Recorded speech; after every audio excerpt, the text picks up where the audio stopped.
Welcome back to Jaguar Playbook, where we go beyond the scores and headlines to uncover the grit behind our athletes' and coaches' success. At Gov State, we celebrate record-breaking achievements, but the journey to victory is anything but easy. From limited on-campus facilities to long bus rides and the challenges of moving to the U.S. to play, our athletes and coaches overcome countless obstacles in pursuit of excellence. This segment shines a light on their resilience, determination, and the stories behind the wins. Today I'm joined with Brayden Coker, a freshman on the Gov State men's soccer team who signed his letter of intent almost a year ago today. After a strong first season with the Jaguars, Jaden has found new inspiration to take on a leadership role as the first elected student-athlete representative for the Student Senate at Gov State next year. In just a short time at Gov State, he has developed a deep passion for creating change and being a voice for all athletes on campus, demonstrating a commitment to both his team and the larger student body. Brayden, welcome to Jaguar Playbook. Hi, thanks for having me. I'm blessed. I'm really excited to have you. I know you're a freshman, you're really young, and I've gotten to we practiced next to each other this season, so I know who you were. But one thing that really stood out to me when I was looking over people who I wanted to interview, my thing with Jaguar Playbook is obviously going beyond the wins and hearing the stories behind the wins, and talking about what our athletes overcome in terms of adversity. And what was really cool when I was looking up athletes to interview was I saw that after just one season here, you ran for Student Senate to be the student athlete representative, which was the first time in history that we've elected a student athlete. And I just want to know what led to that? What did you see? What changes did you notice? What did you want to see changed, and what made you want to run for that? Honestly, it just came from how I was raised. I was raised to always try to make the most out of my opportunities.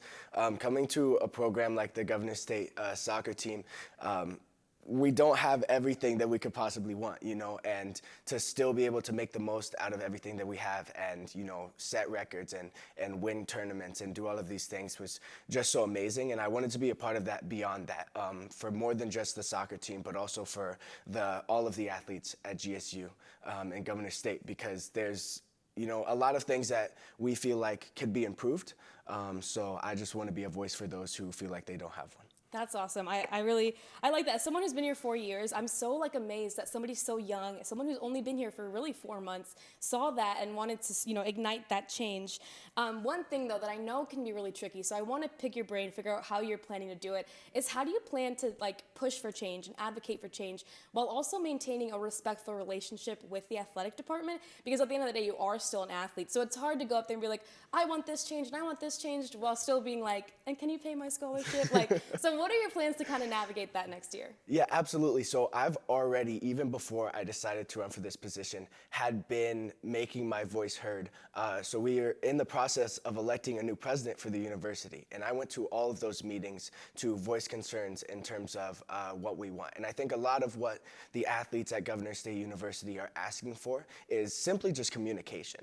I've talked with a lot of the candidates, all 3 of them, about what they will do in order to sit down with athletes and allow us in the room with them to have conversations about what we think needs to go forth to advance the athletic department here at Gov State. And I think that's the first step, is just getting us into the room and having those conversations. Absolutely. It's hard to watch them make decisions for the athletes without even hearing our side. So I love that. That's awesome.